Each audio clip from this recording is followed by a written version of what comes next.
Hello, welcome to A Week in Watches, episode 34. This is our weekly look back at watches, news, and stories from the industry.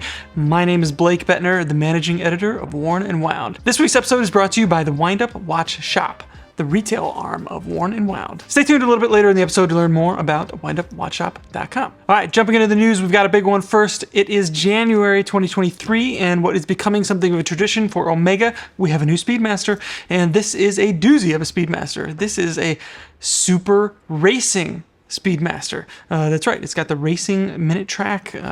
It has a honeycomb sandwich dial. It's got yellow, it's got black. This watch features a new bit of technology from Omega within their caliber 9920. This movement has two barrels mounted in series for 60 hours of power reserve. It's anti-magnetic to 15,000 Gauss. This watch gets a totally new balance spring, a Spirate balance spring. I think that's what it's called. Spirate balance spring. Let's go with that. This allows the watchmaker to fine-tune the stiffness of the hairspring's attachment point through an eccentric adjustment mechanism on the balance bridge. It's a little conical shaped gear that's right there above the balance beating away. Now, this allows for an incredibly impressive level of accuracy from 0 to +2 seconds per day. Really incredible stuff that they're doing there, catching right on up there with the likes of Grand Seiko and their spring drive, things like that. So really exciting bit of news from Omega in the Speedmaster. The watch might fall into love it or hate it territory, and that's fine. I think there will be a lot of applications for this Spirate balance and potentially other Omega watches moving ahead. So hats off to them. This super racing Speedmaster rather, is a 44.25 millimeter steel case. It's just under 15 millimeters in thickness, and it's about $11,000. Not for the faint of heart, but it's a pretty good statement piece if you're going to come out with a new piece of technology like this. So we've got a lot more on that watch on Worn & Wound right now. Go check it out below. Not looking to drop over 10 large on a new Speedmaster? I feel you. We've got something fun from Brew. Was that weird? Not looking to drop over 10 large on a new Speedmaster?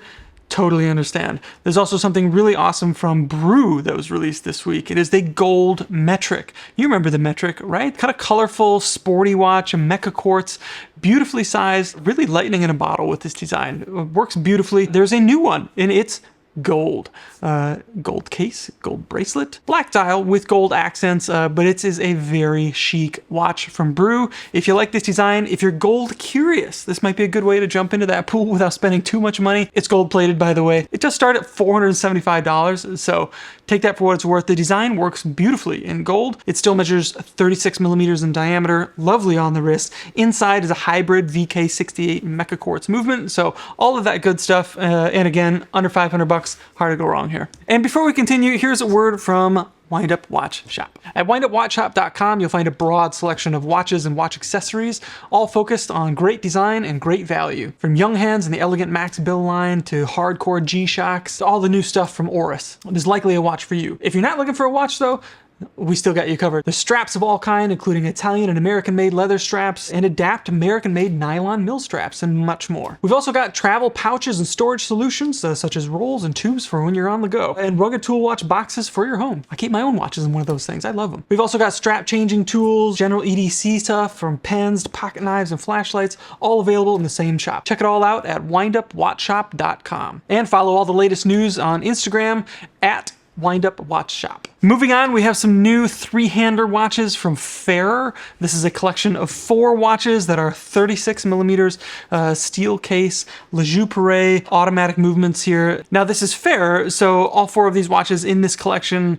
have a pretty broad range of variety to their design, from colorways to the shapes of the numbers, to what numbers are even on the dial, to the colors of the handsets that are being used. Each one has its own distinct personality.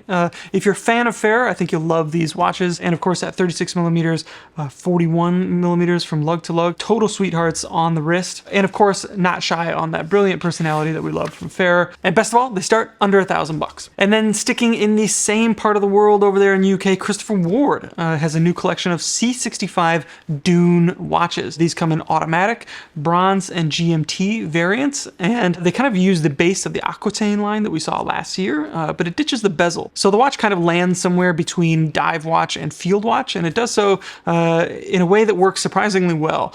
It's got kind of the big bulbousy hour markers that you'd find in a dive watch, but the scale in the case is kind of closer to field watch territory here. They are named the Dune, so they all have kind of a sandy element to their colorways. They take inspiration from something called the Dune de Pilat, I think that's how you say it, which is Europe's tallest sand dune in France. Spirate Pilot. These watches start at $850.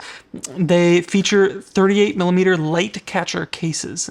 These are beautiful design cases. A lot of detail on the profile here. This isn't just a straight cut wall, something that they didn't really think about.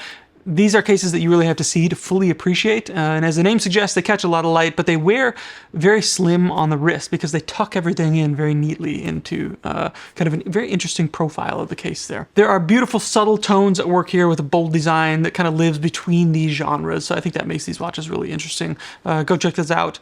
From Christopher Ward, if you're into that kind of thing. And finally, news from Mark Cho, the proprietor of the Armory here in New York. He has done some really beautiful collaborations with some watch brands in the past, from Naoya to H. Moser. They've been really beautiful watches. He has a new watch size survey, and this is something that you can take part in.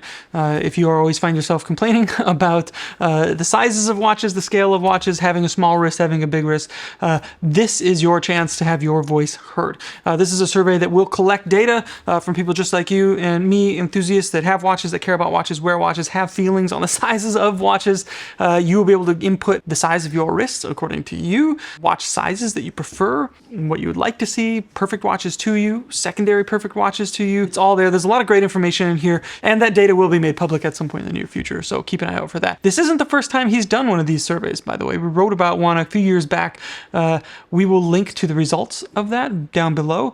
Now, again, this was around 2017, so we might see a pretty sizable shift in attitudes towards the sizes of watches, as a lot has changed in that time. So go check it out. We'll have that link down below. Make your voice heard. Get all your complaints out. Whatever you need to do.